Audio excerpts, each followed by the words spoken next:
If someone had explained this to you at 20, your relationship with money might look very different today.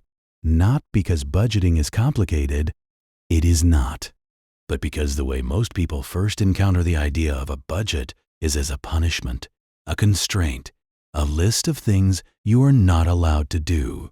And that framing is so unappealing that most people avoid it entirely, which means they spend decades in a relationship with money that is defined by vague anxiety and the persistent sense that they should be doing better without ever quite knowing why. Tonight, we are going to do something different. We are going to look at what a budget actually is, what the research shows about how money actually behaves in people's lives, and what the evidence suggests actually works. For real people, with real expenses and real lives, not for the idealized version of a person who has no social commitments and unlimited discipline. The goal is not to make you spend less. The goal is to make your spending conscious. Those are not the same thing. And the difference between them is the difference between a budget that feels like a prison and a budget that feels like freedom. The word budget comes from the old French word bougette, meaning a small leather bag or pouch. In the 16th and 17th centuries, a budget was literally the bag that a traveler or merchant carried, the physical container of their money and important documents. To open your budget meant to open your bag and see what was in it. Over time, the word migrated from the physical bag to its contents. A budget became a statement of what resources you had and what you intended to do with them. The British government formalized the term in the 18th century when the Chancellor of the Exchequer began presenting the annual financial plan to Parliament, colloquially called opening the budget. From there, it entered everyday language as a word for any plan that matches available resources to anticipated expenses. The etymology matters because it points to something important about what a budget actually is. It is not a constraint. It is the act of looking in the bag and seeing clearly what is there. Whether you then decide to spend it differently is a separate question.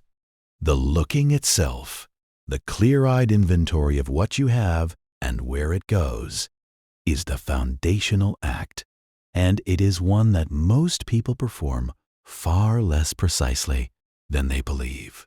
Studies on financial self-awareness consistently find that people significantly underestimate their actual spending, not by small margins.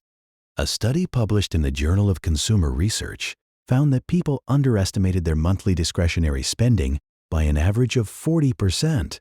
Categories like dining out, entertainment, and personal care were particularly underestimated. The monthly coffee and lunch habit that feels like a modest convenience is, when calculated over a year, often a larger number than the person would have guessed. This is not a moral failing.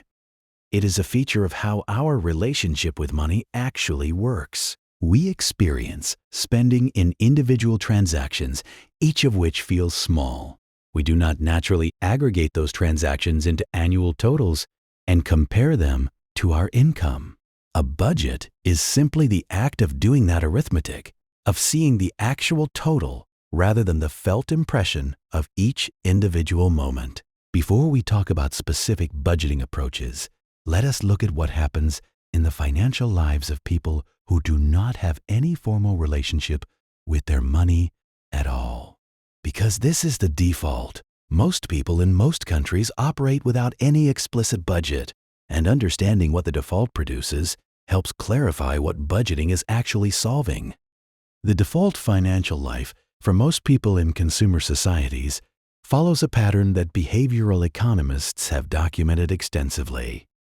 Income arrives, spending expands to roughly match it.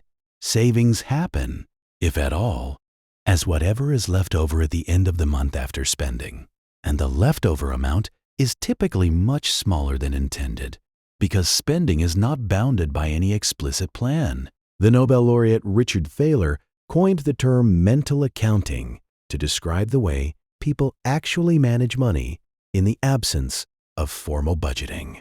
Mental accounting refers to the tendency to track money in informal, separate mental categories rather than as a unified pool of resources. People think differently about money in their checking account versus money in a savings account versus money they have earmarked for a specific purpose.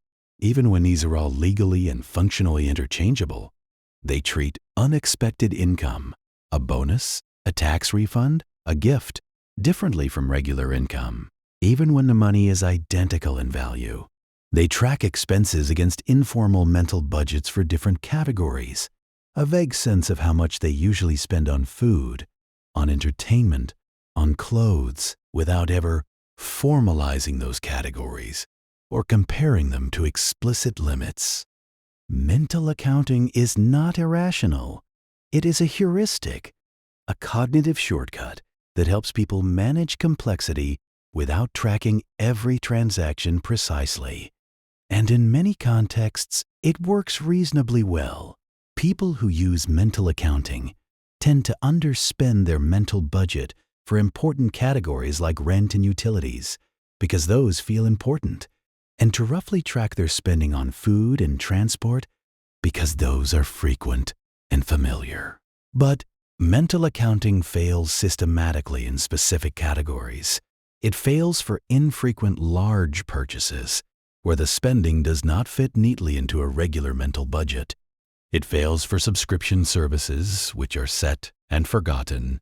It fails for small, frequent, socially embedded expenses, the work lunches, the after-work drinks, the weekend brunches, that accumulate invisibly because each individual transaction is too small to register consciously as significant. And it fails to prevent the gradual lifestyle inflation that causes spending to rise with income, without any active decision to increase it. Formal budgeting does not eliminate mental accounting. That is simply how human financial cognition works, but it provides an external check on it, a reality testing mechanism that periodically compares the mental model to the actual numbers. There are 3 broadly different budgeting philosophies, each suited to different personalities and different relationships with money. Understanding which one fits you determines whether budgeting becomes a sustainable practice or an abandoned resolution. The first is what might be called the traditional line item budget. Every expense category is listed. A specific amount is allocated to each. Actual spending in each category is tracked throughout the month and compared to the allocation. Variances are noted and addressed. This approach provides maximum visibility and control. It is ideal for people who are genuinely uncertain where their money is going, who have specific savings goals they are struggling to reach, or who are in a period of significant financial recovery or rebuilding. The disadvantage of the traditional line item budget is its administrative burden and its psychological friction. Tracking every purchase against a specific category every month indefinitely requires a level of consistent engagement that most people find difficult to sustain over long periods. The resolution to budget carefully in January often gives way to diminished engagement by March and abandonment by May, not because the person lacks discipline, but because the system requires too much ongoing effort to maintain in the context of a full life. The second philosophy is the pay yourself first approach, which simplifies the entire process to a single rule. Before any other spending decision is made, a fixed amount or percentage is moved automatically into savings and investment accounts. The rest is available to spend however you choose, without tracking or categorization. This approach works well for people who are not in financial difficulty, who spend at reasonable levels, and who primarily need the structural discipline of consistent saving rather than detailed insight into specific spending categories. The limitation of pay yourself first is that it provides no insight into where the spending side of the budget actually goes.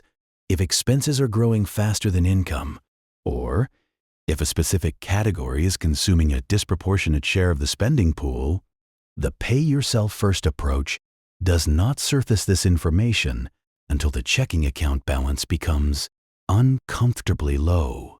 The third philosophy is the zero-based budget, sometimes also called the zero-sum budget.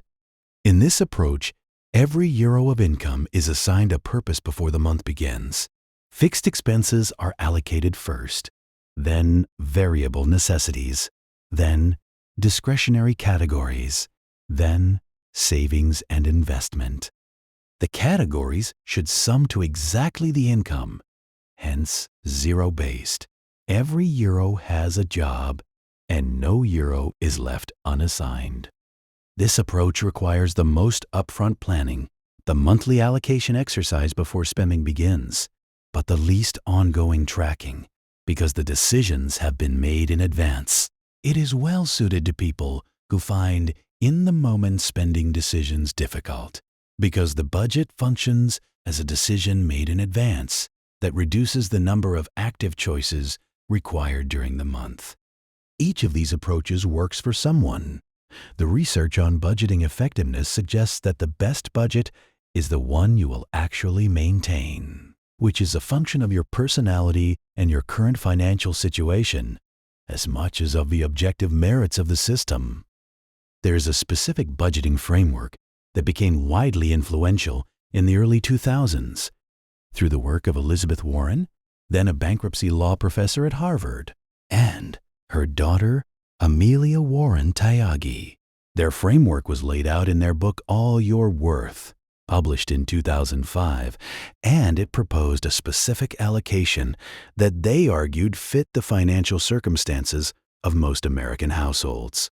The framework is called the 50-30-20 rule.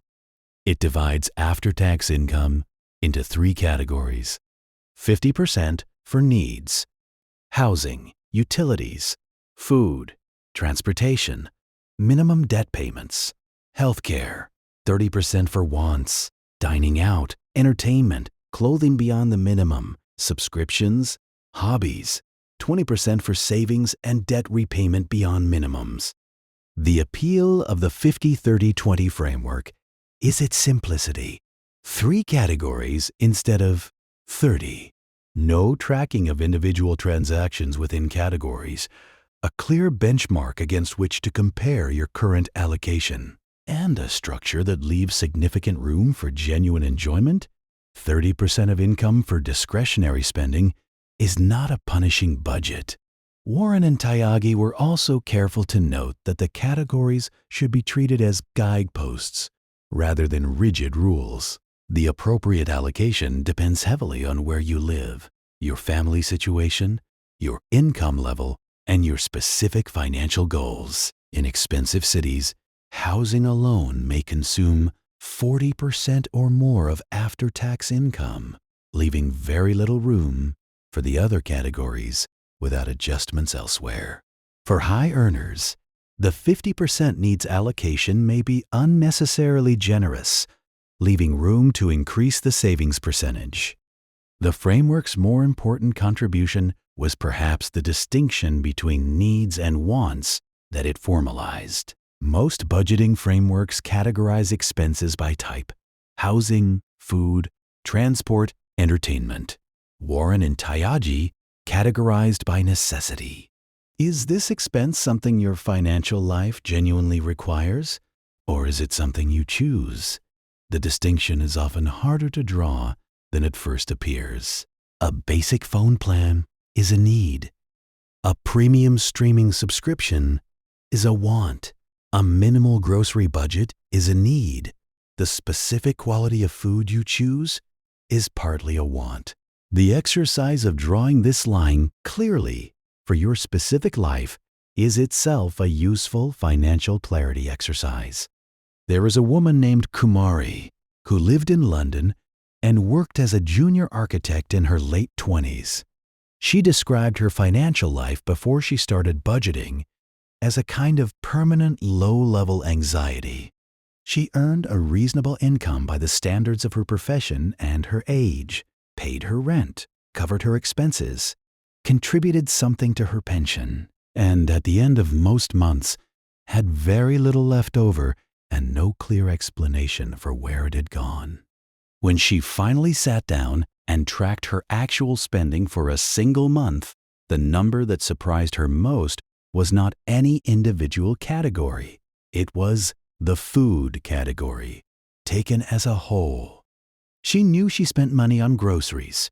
She knew she went out to eat occasionally. She knew she bought coffee in the mornings.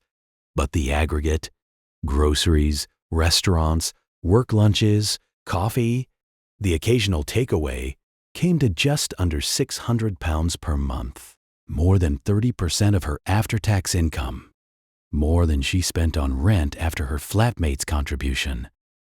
She was not eating extravagantly. She was not going to expensive restaurants. She was buying food in the way that someone in London with her kind of life naturally buys food, conveniently, frequently, and without particularly thinking about it. But the aggregate of hundreds of small, unconsidered transactions had created a number that, when she finally saw it, felt genuinely surprising. What she did with that information was less dramatic than a resolution to change everything immediately. She cooked dinner at home 3 additional nights per week, made her lunch on those mornings when she was not meeting colleagues, and bought a coffee maker for her desk at work. The changes were modest. They felt like almost nothing in the moment of each individual decision. By the end of the following month, her food spending had dropped by approximately £150 without any sense of deprivation. That £150 redirected into savings was the beginning of something, not because the amount was large, but because the act of seeing clearly had made the act of changing feel simple. Now, it is worth pausing here to be clear about something. This is educational content only, not financial advice. The frameworks and examples discussed tonight are drawn from real research and real experience. But every person's financial circumstances are different. What works for one household may not work for another. The specific allocations and strategies that appear here should be understood as starting points for your own thinking, not as prescriptions. The psychology of budgeting is considerably more interesting than the mechanics, because the mechanics are genuinely simple, and the psychology is where most budgeting efforts fail. The most common failure mode in budgeting is what behavioral economists call the planning fallacy applied to finances. The planning fallacy, documented extensively by Daniel Kahneman and Amos Tversky, refers to the tendency to underestimate how long tasks will take and overestimate how well plans will go. In financial terms, it manifests as the tendency to create budgets based on ideal behavior, what we would spend in a month with no unexpected expenses, no social obligations that were not anticipated, no emotional fluctuations in spending, rather than budgets based on realistic behavior. The budget that says dining out will cost €100 per month when actual dining out has averaged €280 per month for the past year is a budget built on aspiration rather than data. And aspirational budgets fail not because the aspiration is wrong, but because the gap between the budget and reality creates a feedback loop of guilt, discouragement, and eventual abandonment. The research on what produces successful long-term budgeting consistently points to the same insight. Successful budgets are built on data about actual behavior, not aspirations about desired behavior. They reflect what you actually spend, with modest adjustments toward what you want to spend. And they are revised regularly based on what the data continues to show, rather than maintained rigidly when they stop matching reality. This means that the first step in any effective budgeting process is not creating a budget. It is tracking actual spending for 1 to 3 months, ideally without simultaneously trying to change it to produce a data baseline. The budget comes from the data, not the other way around. The specific mechanics of tracking spending have changed substantially with the availability of digital banking and financial applications, and the change is largely favorable for people who want to understand their financial behavior. For most of financial history, tracking spending required either manually recording each transaction or laboriously reviewing paper bank statements. The friction was significant enough that most people did not do it, relying instead on their mental accounting approximations. Modern banking apps, combined with the near universal shift to electronic payments in most developed countries, have made spending data essentially automatic. Every card transaction is logged, time-stamped, and categorized. Most banking apps now provide automatic spending summaries by category at the end of each month. Several applications, YNAB, Copilot, Tennies, Emma, and many others, connect to bank accounts and automatically import and categorize transactions, providing a complete spending picture with minimal manual effort. This shift reduces the barrier to financial visibility from a significant ongoing effort to a brief monthly review. The data is already collected. The categories are already assigned. The review takes 20 minutes rather than 2 hours. And the insights are available not just as a monthly summary, but as a continuous feed.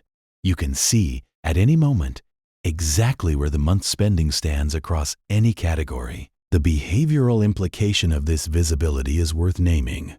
Research by Avni Shah at the University of Toronto found that the act of reviewing spending data, even without explicitly budgeting or setting limits, produced modest but measurable reductions in overspending, simply through the mechanism of making spending visible and salient. People who saw a clear record of their past spending made different decisions about future spending, not because they were trying to change their behavior, but because the information changed what felt normal and appropriate. This is the passive version of budgeting, using financial visibility as a behavioral influence even without explicit allocation and tracking. For people who find formal budgeting systems onerous, the passive version may produce most of the benefit at a fraction of the effort. Fixed expenses and variable expenses respond to budgeting in different ways, and treating them as a single category is one of the most common mistakes in personal budgeting. Fixed expenses, rent or mortgage payments, insurance premiums, loan repayments, subscription services arrive at predictable intervals in predictable amounts. They are not candidates for in-the-moment spending decisions. Once the fixed expenses are committed, they occur automatically. Budgeting for fixed expenses means making good decisions about what fixed commitments to take on, which apartment to rent, which insurance to choose, which subscriptions to maintain, and then reviewing those commitments periodically to ensure they still represent good value. The most important budgeting decision for fixed expenses is keeping the total low enough that the income remaining after fixed expenses is sufficient to cover variable necessities, discretionary spending, and savings. When fixed expenses consume too large a proportion of income, the remaining budget for everything else is so constrained that financial stress becomes a permanent feature rather than an occasional visitor. The most common ways that fixed expenses grow without conscious decision are housing upgrades, the larger apartment, the nicer neighborhood, chosen at a moment when circumstances feel stable, but before income growth has fully materialized, and subscription accumulation. The subscription landscape has made it exceptionally easy to commit to recurring expenses that individually feel modest but collectively represent a significant fixed cost. Streaming services, software subscriptions, app subscriptions, membership services, delivery subscriptions, insurance products, each is individually defensible, and the aggregate is rarely reviewed. There is a useful exercise called the subscription audit. Once per year, pull up your bank statement and identify every recurring charge. Ask of each one whether you actively use it, whether you would miss it if it disappeared, and whether it represents good value compared to the alternatives. The typical subscription audit eliminates 3 to 5 subscriptions that were forgotten, reveals several that are duplicates of functionality provided by other services, and produces a meaningful reduction in monthly fixed costs, with no reduction in quality of life. Variable expenses, food, transport, entertainment, clothing, personal care, are where in-the-moment spending decisions actually happen, and where budgeting categories have the most behavioral influence. There is a behavioral economics concept called the pain of paying that has significant implications for how people approach spending and therefore how budgets interact with actual financial behavior. The pain of paying was described by Drazen Prelec and Duncan Symester of MIT in their research on payment decoupling. The way the separation between the moment of consumption and the moment of payment affects spending behavior. Physical cash produces a visceral sense of paying that is missing from card payments, which are in turn more salient than prepaid or subscription payments that have already been made. When you pay with cash and hand over physical notes, the pain of paying is high. The spending feels real. The loss is tangible. Research finds that people pay more attention to value and tend to spend less when paying with cash than when paying with cards. When you pay with a debit or credit card, the pain of paying is lower. The transaction is quick and invisible. The money leaves your account at some point before or after the transaction, not precisely at the moment of consumption. The spending is easier, and the research suggests that people spend more and pay less attention to value when using cards. When you use subscription services or prepaid arrangements, the pain of paying is lowest or absent. You have already paid, the money is gone, and the ongoing consumption is free at the margin. This is part of why gym memberships are so profitable relative to the actual usage they generate. The sunk cost nature of the prepayment makes ongoing attendance feel optional in a way that the monthly commitment does not. The implications for budgeting are practical. Budgets that work against the grain of these psychological payment dynamics are harder to maintain than budgets that work with them.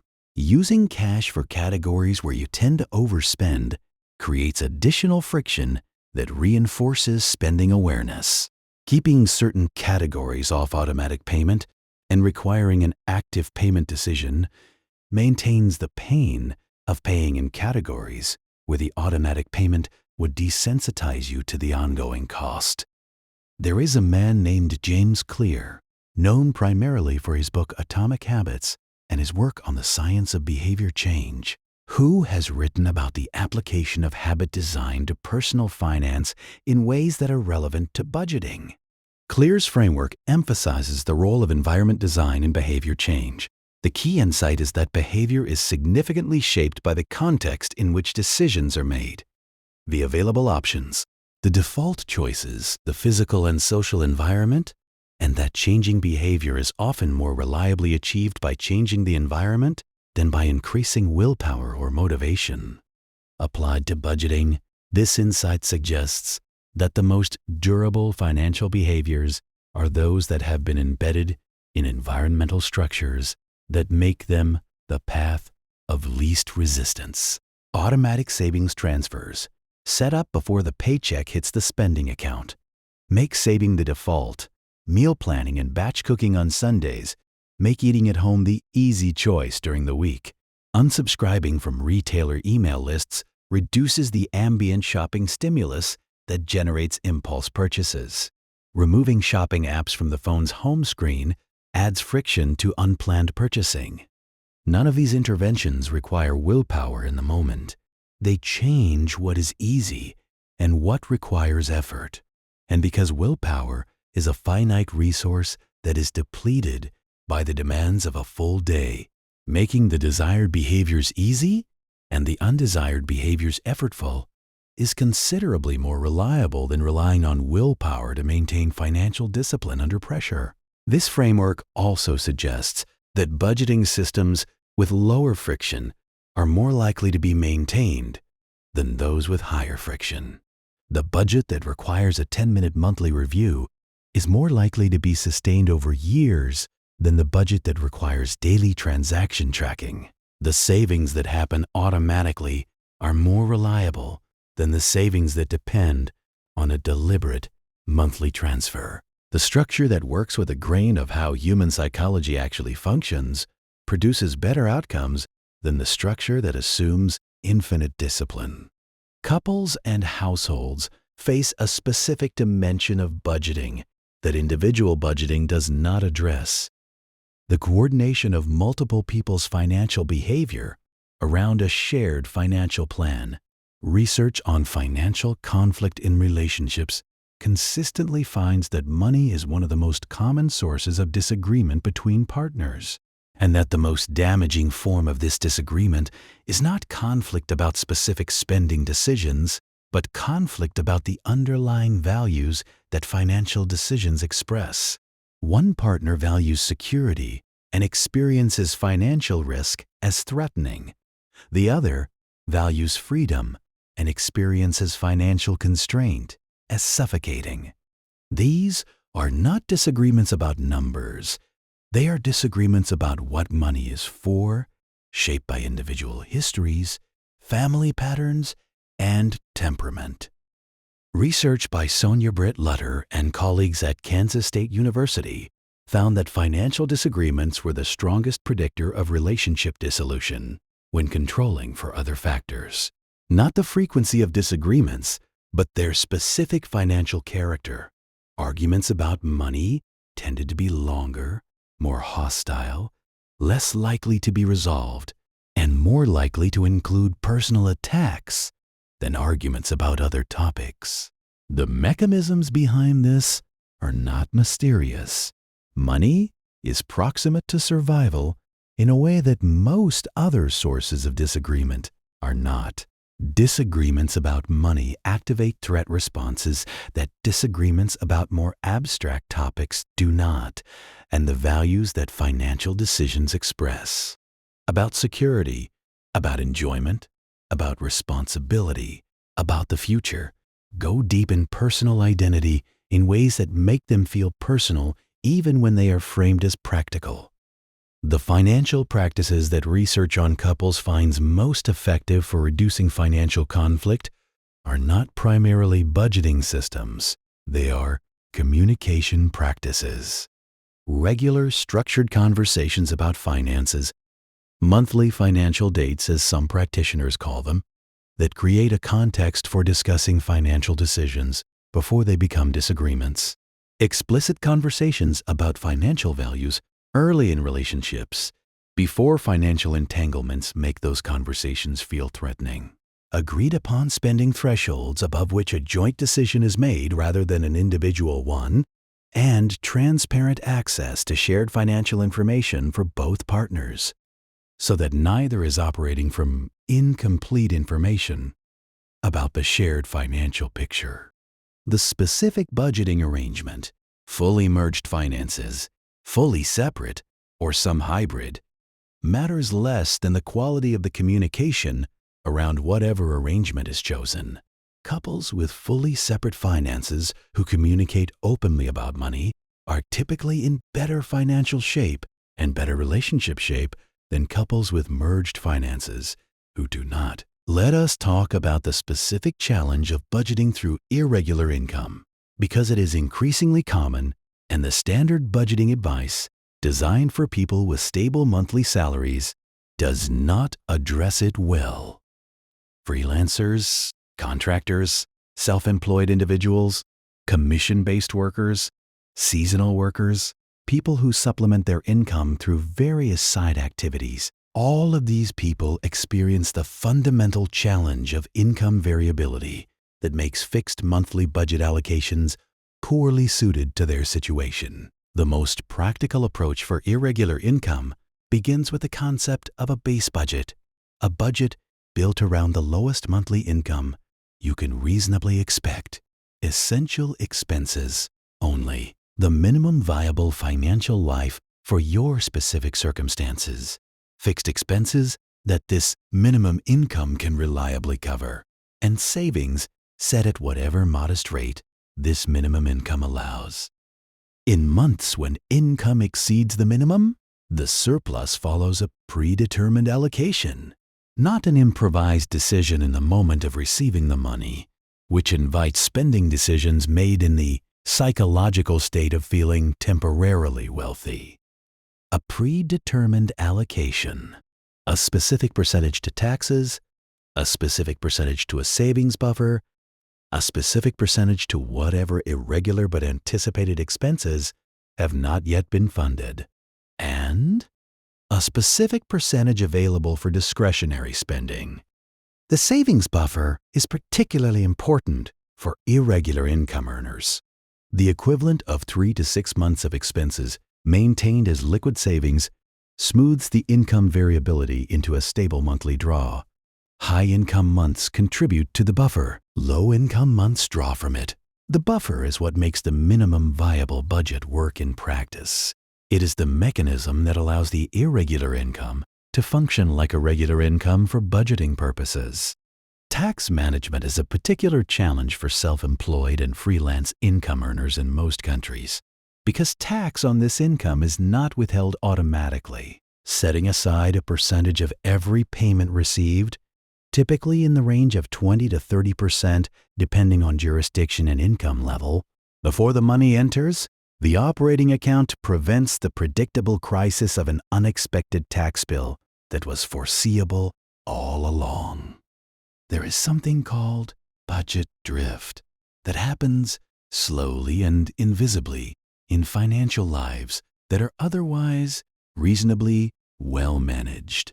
And it is worth naming explicitly because it explains why budgets that worked well 2 years ago can fail silently without any dramatic change in behavior. Budget drift refers to the gradual migration of spending upward, category by category, in response to income growth, lifestyle changes, and the normalization of expenses that were initially exceptional. The dinner out that became a weekly occurrence, the premium grocery delivery service that started as a convenience during a busy period and was never canceled, the gym membership at a nicer facility, the clothing budget that crept up as the social context of the job required better attire, the car insurance premium that rose at renewal and was simply accepted. Each individual drift is small and individually defensible. The aggregate drift can represent a very large portion of the income growth that was supposed to have improved the financial position. The annual financial review is the primary tool for detecting and addressing budget drift. Once per year, comparing current spending by category to the same month 2 years earlier surfaces the drift directly. Where has spending grown? What drove the growth? Was it a conscious decision to spend more in that category, reflecting a genuine values-based choice to invest in that area of life?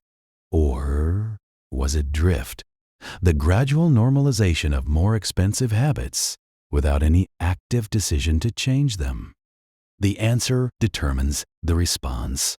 Conscious, values-based spending increases that genuinely improve quality of life are not problems to solve. Drift, spending that grew without decision and without producing commensurate benefit, is worth addressing. The relationship between budgeting and savings is often framed as budget first, save what is left. The research on savings behavior suggests the framing should be reversed entirely. Save first, then budget what is left.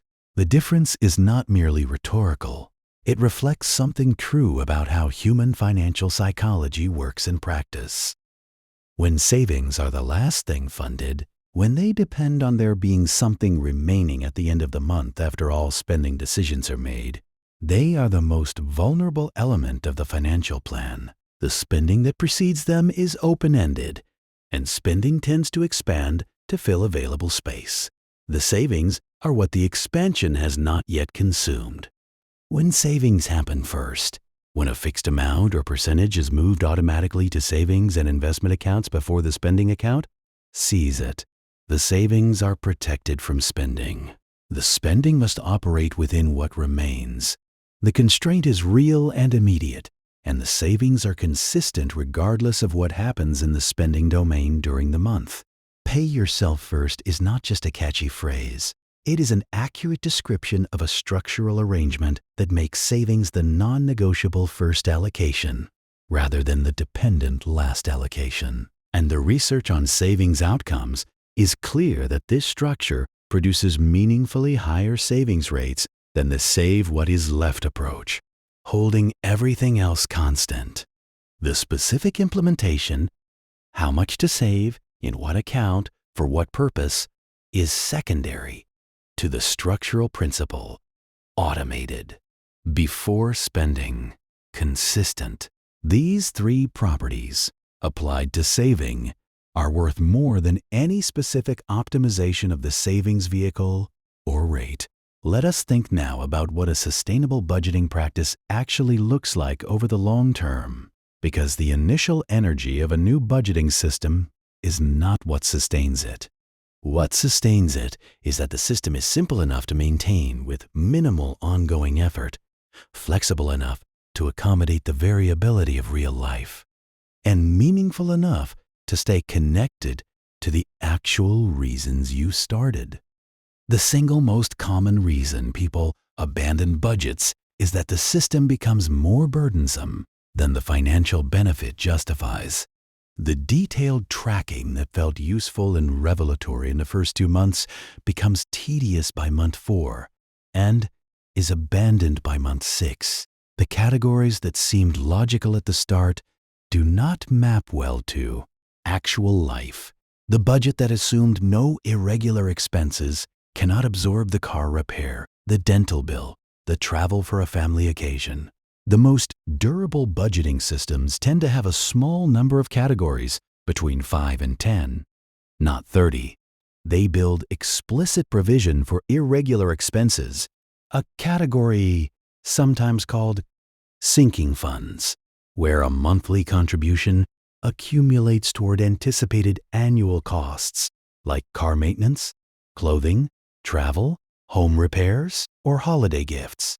They include a discretionary buffer rather than allocating every euro, a small amount that can absorb minor variance without triggering a sense of failure.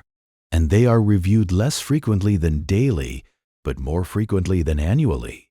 Monthly feels most natural for most people. The review itself, when kept brief and structured, becomes something closer to a monthly ritual than an administrative burden. 20 minutes once a month. What came in, what went out by category, what the savings looked like, what was different from plan, and whether that difference matters. And a forward look. What is coming in the next month that will affect the budget? What decisions are upcoming? What adjustment, if any, does the plan need? That is a budget. Maintained consistently, it produces the financial visibility that makes everything else in personal finance, the saving, the investing, the debt repayment, the progress toward goals, legible and therefore manageable. There is a woman named Tae Kim, who was a software engineer in her early 30s in San Francisco, who spent several years managing her finances through a combination of mental accounting and general good intentions. She earned well. She saved some.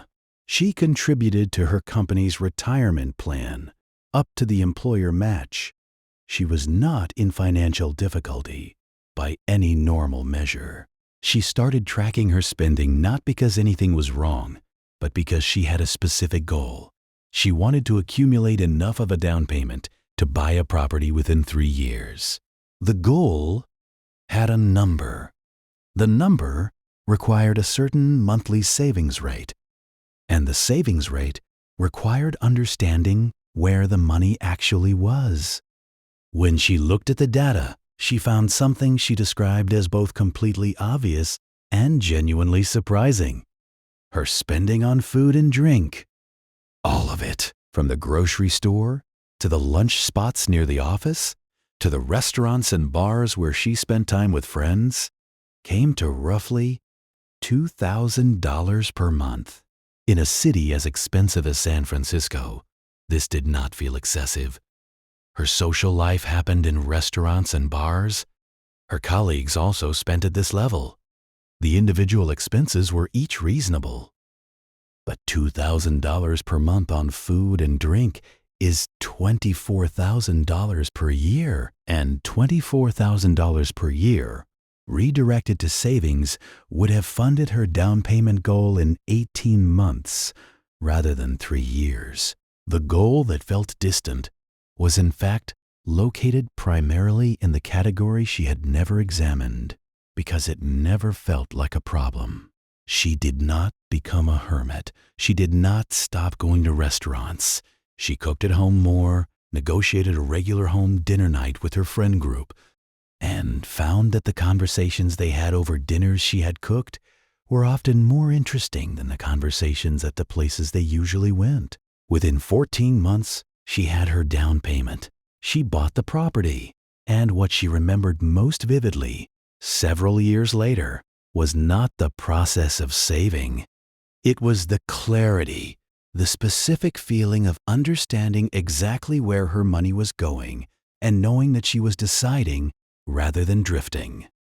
Budgeting is not a moral practice. It is not evidence of virtue or discipline or financial seriousness. It is a practical tool for financial visibility, and financial visibility is useful because it enables deliberate choice.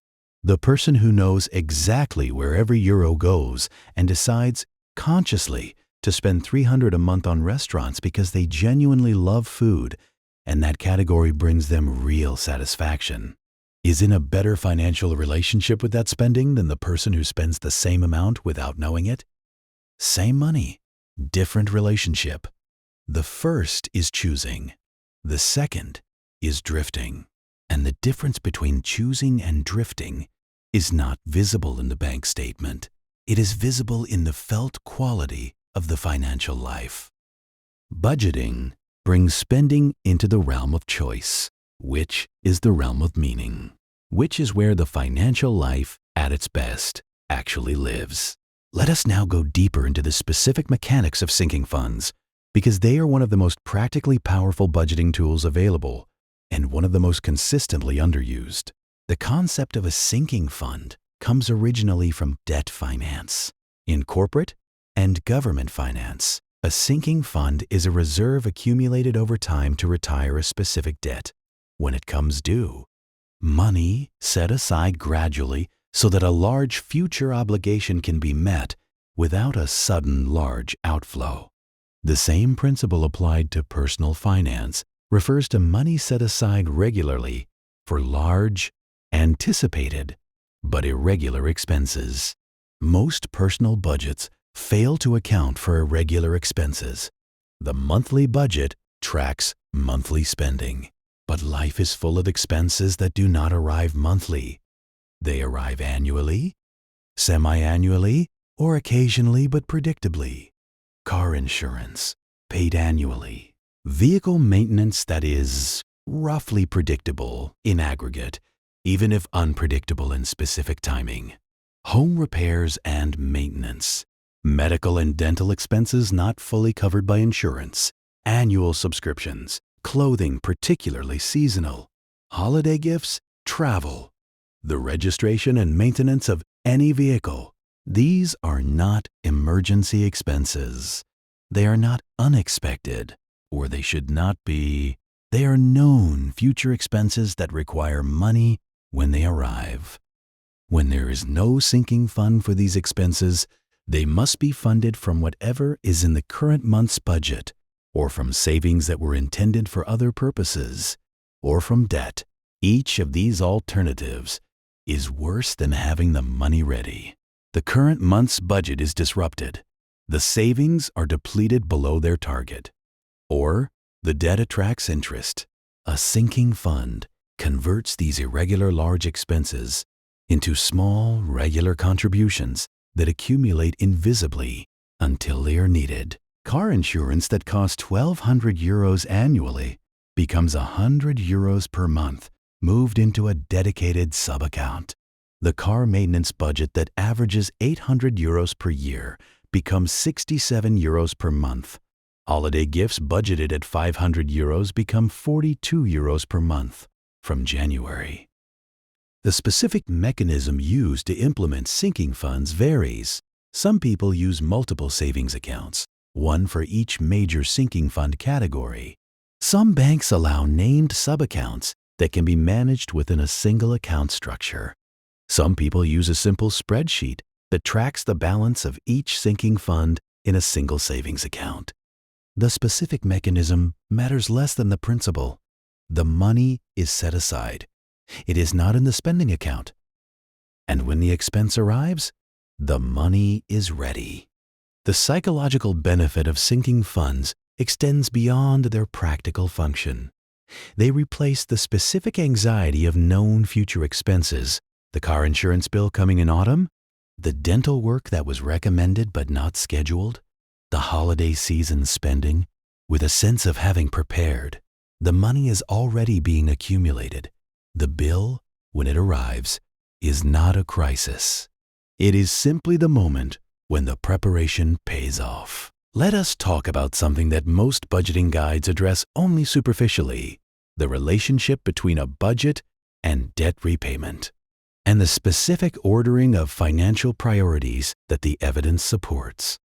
When someone is carrying multiple forms of debt alongside other financial obligations and goals, the budgeting question becomes not just how to track and categorize expenses, but how to allocate scarce resources among genuinely competing priorities: the mortgage payment, the student loan, the car loan, the credit card balance, the pension contribution, the emergency fund, the discretionary spending. All of these have claims on the same income, and there is rarely enough to fully satisfy all of them simultaneously. The research and practitioner consensus on priority ordering is relatively consistent, though individual circumstances always add nuance. The first priority is generally any debt that poses immediate risk of serious consequences: rent or mortgage arrears that could result in eviction or foreclosure, utility payments required to maintain basic living, any obligation where non-payment creates a legal or safety emergency. These are addressed before anything else. The second priority is capturing any employer matching in a pension or retirement account. Employer matching is a guaranteed return of 50 to 100% on the contribution, which almost always exceeds the interest rate on any consumer debt. The contribution that receives a full employer match before it is invested is a doubled investment before market performance is considered. This is almost always worth capturing before aggressively paying down even moderately high-interest debt. The third priority is high-interest consumer debt: credit cards, personal loans at high rates, buy now, pay later arrangements. These typically carry interest rates that exceed realistic investment returns by a significant margin. Eliminating them is a guaranteed return at the debt interest rate. For a 20% interest rate credit card, paying down 100 euros of debt produces the same financial outcome as an investment earning 20% guaranteed, which does not exist elsewhere. The fourth priority is the emergency fund, a liquid reserve of 3 to 6 months of essential expenses. This is what prevents the debt spiral, where an unexpected expense requires new debt to cover it, adding to the financial burden that is already difficult to service. The fifth priority is moderate interest debt, car loans, student loans, mortgages, which can coexist with investment contributions because the interest rates are typically lower than expected long-term investment returns. The decision of whether to accelerate repayment or invest more is a mathematical question about interest rates versus expected returns. But it also has a psychological dimension. Some people find the security of being debt-free worth more to them than the expected value argument for investing alongside lower interest debt. The sixth priority is long-term investment beyond the employer-matched pension contribution in tax-advantaged accounts and then taxable accounts. A budget that incorporates this priority ordering is doing something more than tracking expenses. It is implementing a considered allocation of financial resources toward goals in an order that the evidence supports as producing the best long-term outcomes. One of the most psychologically important elements of a well-designed personal budget is what it permits, not just what it restricts. Because a budget that is experienced only as restriction, only as a list of limits on spending, generates the kind of resentment that leads to abandonment. A budget experienced partly as permission, here is what you have already set aside for this category, and you can spend it without guilt, produces a qualitatively different relationship with money. The guilt-free spending concept is not a license for irresponsibility. It is a recognition of a specific psychological dynamic that undermines many budgeting efforts. When a purchase is made outside a budget, when the budget says 200 euros for dining out and the actual spending is 300, the typical response is either denial, telling oneself that this month was unusual, or guilt, feeling that one has failed. Neither response is useful, and neither produces better behavior next month.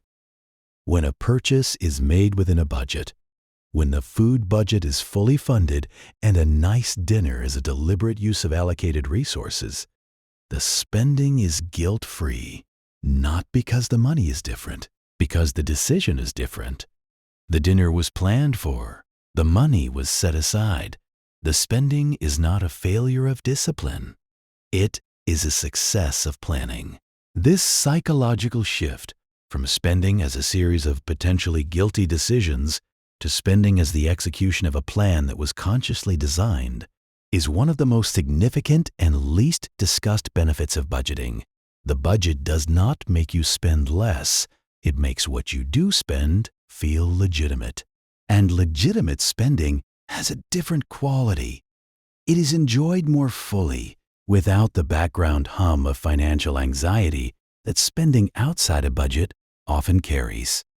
Grocery shopping is one of the most consistently underestimated financial categories in household budgets, and it interacts with budgeting behavior in ways that are worth examining specifically. The grocery store is one of the most sophisticated retail environments ever designed. Supermarkets have been optimized over decades through extensive consumer behavior research to maximize spending per visit. The layout, fresh produce and bakery at the entrance to establish freshness associations, essentials distributed throughout the store rather than concentrated to maximize exposure to other products. Checkout lanes stocked with high-margin impulse items is not accidental. The placement of items at eye level versus floor level, the end-of-aisle displays that create a perception of promotion without necessarily involving the best value, the packaging that emphasizes reduced per-unit price while increasing total package size. All of these are deliberate features of an environment designed to produce spending behavior that may not align with the shopper's actual intentions or best interests. Against this backdrop, the research on grocery budgeting consistently points to two practices that produce the most reliable cost control without reducing the quality of the food purchased. The first is shopping with a list based on planned meals and not shopping while hungry. The meal planning reduces impulse purchasing by giving the shop a clear purpose. The state of not being hungry reduces the tendency toward aspirational food purchasing, the expensive items that look appealing when hungry and less necessary when not. The second is the unit price comparison, rather than the package price comparison. Supermarkets present prices in ways that make direct comparison difficult. Different package sizes, different units, different promotional framings.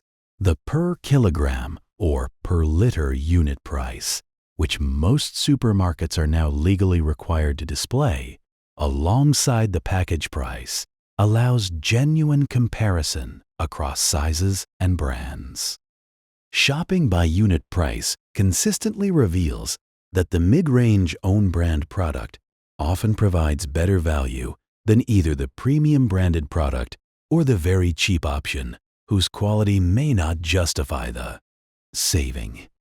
These are small, practical tools. They are not dramatic. They do not require significant behavioral change.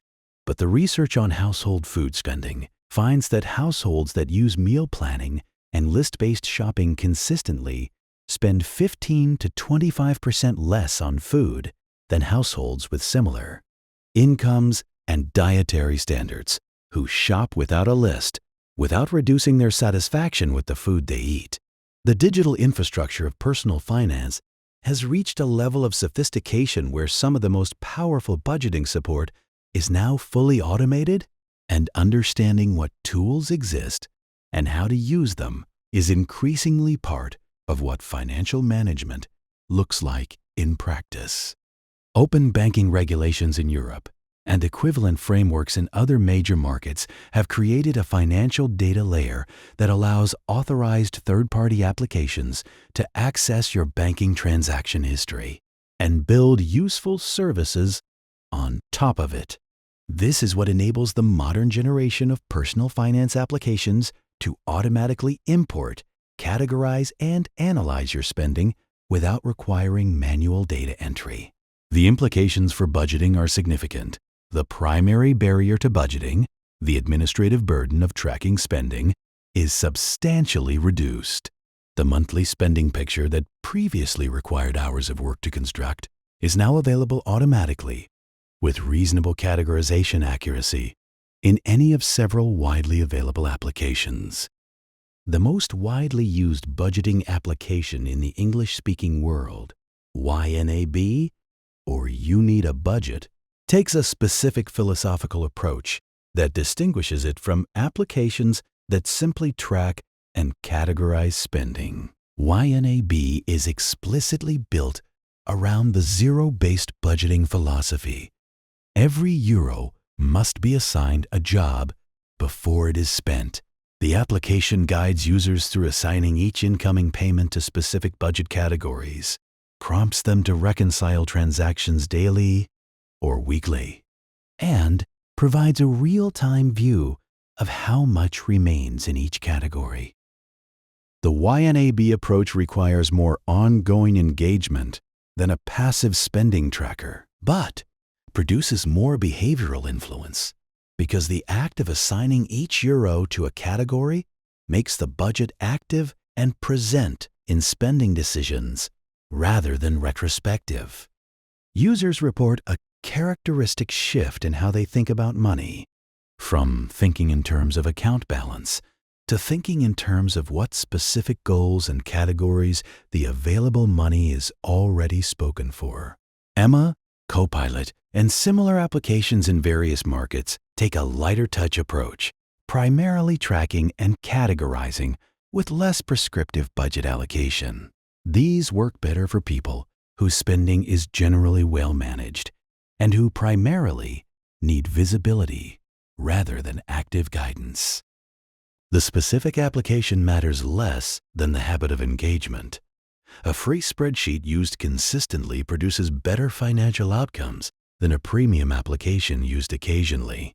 The tool is in service of the practice, and the practice is what produces the result. There is a particular challenge in budgeting that affects people who are financially generous, who regularly help family members, contribute to others' financial needs, or find it difficult to decline requests for financial assistance, and whose generosity creates a category of spending that is both genuinely valuable and genuinely difficult to plan for.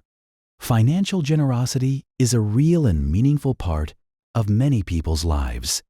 Helping a parent through a difficult period, covering a sibling's emergency, contributing to a friend's fundraiser, the occasional gift to a cause that matters. These are not spending failures. They are expressions of values and relationships that a good budget should accommodate rather than pathologize. The difficulty is that generosity is inherently irregular and emotionally salient. The request arrives at an unexpected moment. The emotional context, the relationship, the need, the desire to help makes the spending decision partly or wholly non-financial. And the absence of a budget category for generosity means that when the request arrives, it either disrupts the budget or is declined in a way that feels inconsistent with values. The solution is simple. In structure, though sometimes psychologically difficult to accept, build a generosity category into the budget. Give it a monthly allocation. Let it accumulate in months when nothing calls on it. When a genuine need arises, draw from the accumulated generosity fund rather than from other categories or from savings. The fund sets a limit that is a considered financial decision made in advance, rather than an emotional decision made under relational pressure. And it makes generosity a planned part of financial life rather than an interruption of it. The monthly allocation should be realistic, neither so small that it cannot serve its purpose, nor so large that it compromises other financial goals. For most households, somewhere between 1 and 5% of income creates a generosity fund that is meaningful without being destabilizing. There is a deeper principle here about the relationship between a budget and values. The most useful budgets are not pure spending minimization exercises. They are tools for aligning financial behavior with the full range of what matters to the person using them: security and generosity, pleasure and saving, the present and the future. A budget that accounts for generosity is a budget that treats generosity as something valued rather than something to be minimized.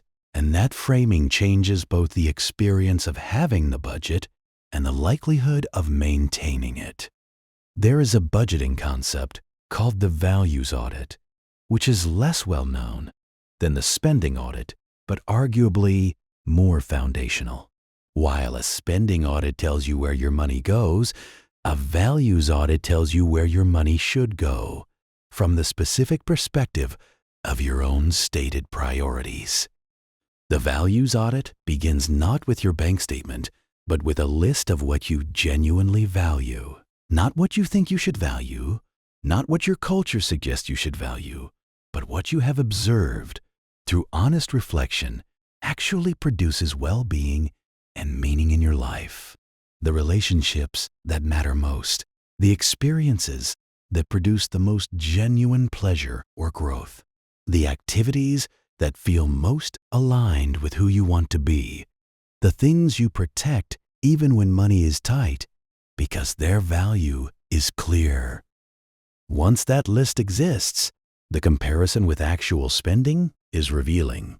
For most people, the things they value most receive a smaller share of their spending than the things they value less. The relationship that matters most is supported by very modest spending. The experience that produces genuine satisfaction gets a smaller budget than the category that produces mainly habit.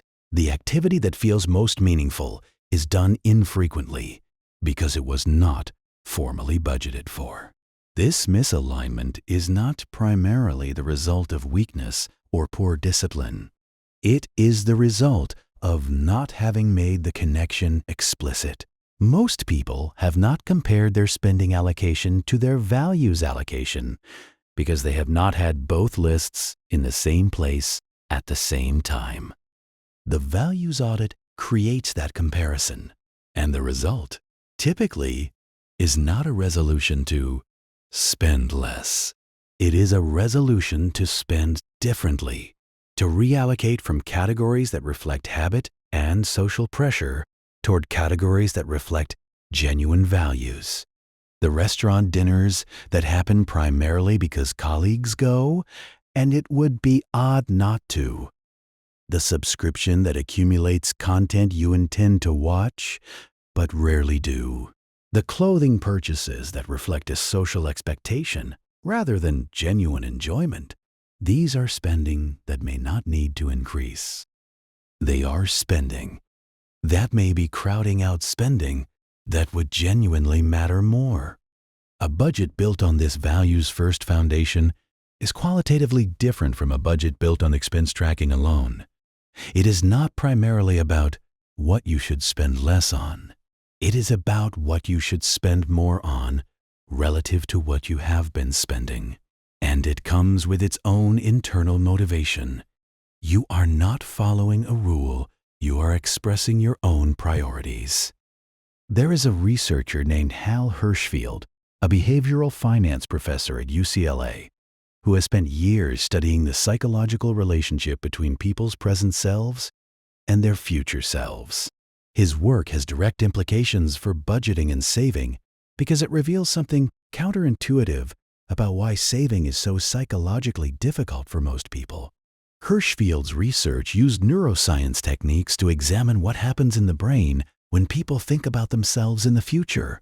He found, across several studies, that when people think about their future selves, the brain patterns associated with thinking about themselves are partly replaced by brain patterns associated with thinking about strangers. The future self is neurologically somewhat other, not quite the same person as the present self. This finding illuminates the consistent difficulty people have in saving for the future. Saving requires transferring resources from your present self to your future self. And if the future self is neurologically experienced as somewhat other, if they are not quite you, but a stranger who happens to have your name and will live in your house and use your things, then giving them money is psychologically similar to giving money to a stranger, which is something most people are reluctant to do on a regular basis. Hirschfield found that this psychological distance from the future self could be reduced through specific interventions. People who are shown age-progressed images of themselves, digital simulations of what they might look like at 60 or 70, showed increased saving behavior compared to those who were not. The more vivid the imagined future self, the more real the future self felt, and the more motivated the present self was to give that future self financial resources. The practical implication for budgeting and saving is to make the future self vivid and specific rather than abstract, not saving for retirement in a vague, distant sense, but saving for the specific version of your life that you want to inhabit at a specific age. The conversations you want to have with the people you will still know, the things you want to be able to do, to see, to create, the financial security that will allow you to be generous to the people you care about. The more concrete and personal this vision, the more motivating the saving that supports it becomes. Let us now pull the full picture of budgeting together into something that feels complete and livable, rather than theoretical. A budget, at its most reduced, is three things: a clear picture of what comes in, a deliberate allocation of what goes out, and a feedback system that tells you how the actual compares to the planned. The picture of what comes in is simple for most employed people: after-tax income, regular, and predictable.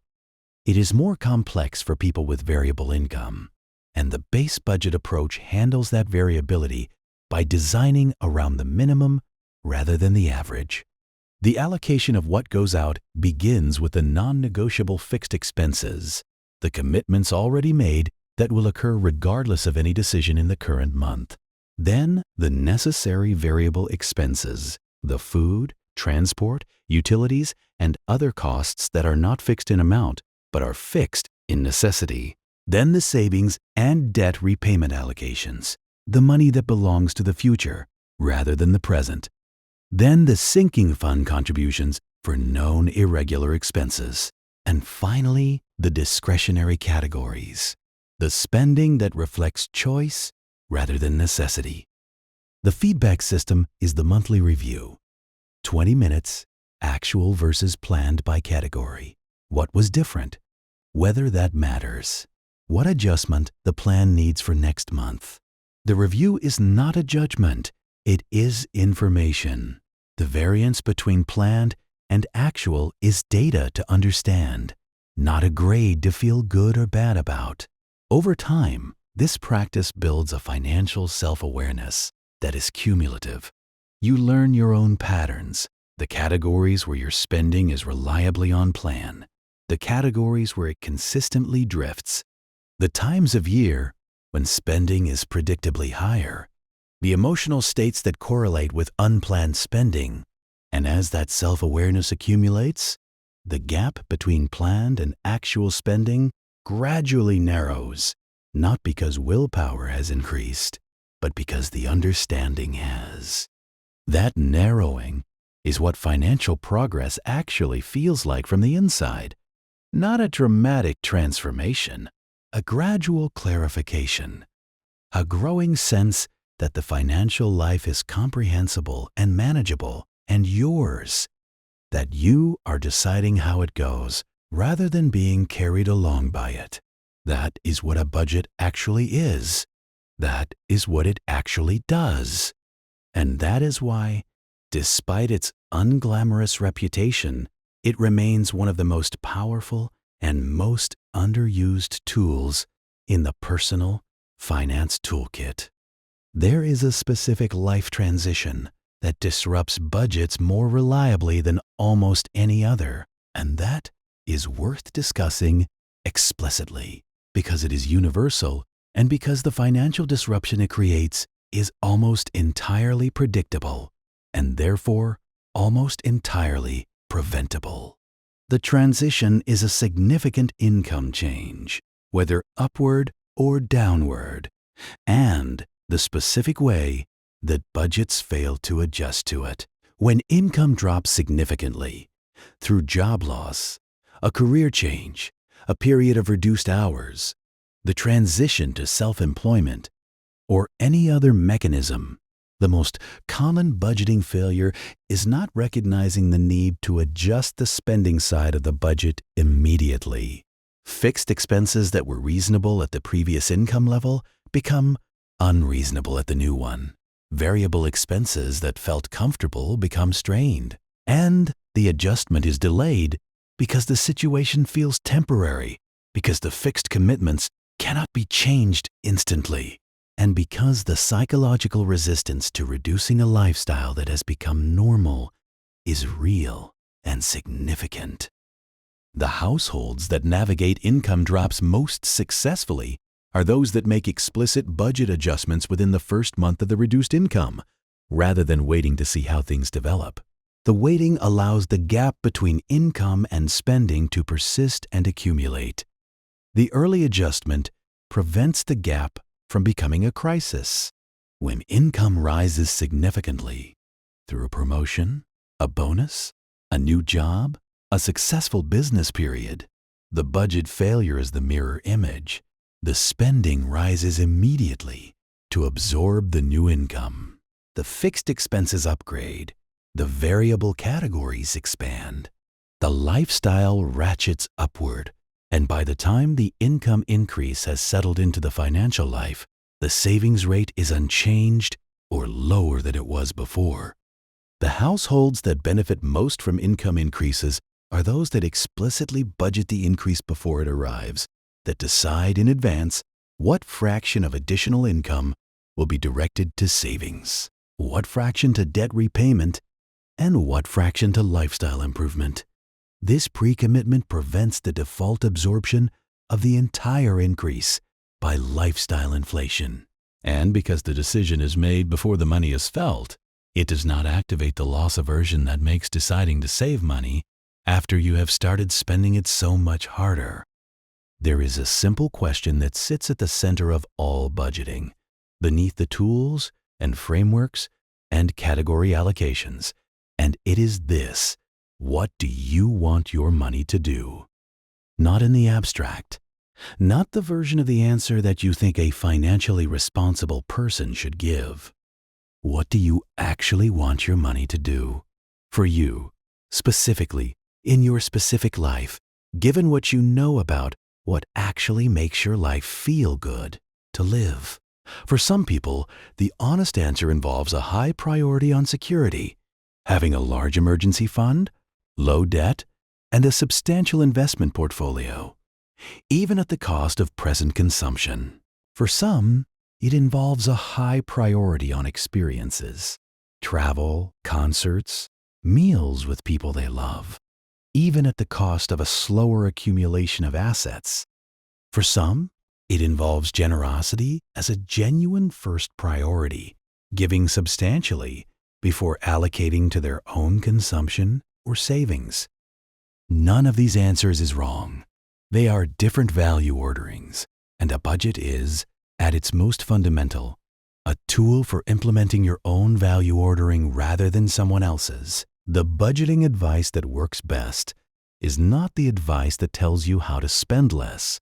It is the advice that helps you spend more deliberately, in greater alignment with what you actually value, rather than in the pattern that habit, social pressure, and the inertia of existing commitments have established. That alignment is worth working toward, because money spent in genuine alignment with values, even the same money that was previously spent in drift, produces a different quality of satisfaction. Not because the experiences themselves are necessarily different, but because the relationship to them is different. You chose them. They reflect who you are and what you care about. And that reflection, however modest, is part of what makes a financial life feel well lived. The budget is not the destination. It is the clarity that makes the destination visible. This has been educational content, not financial advice. Take care of your money, and it will take care of you. Good night.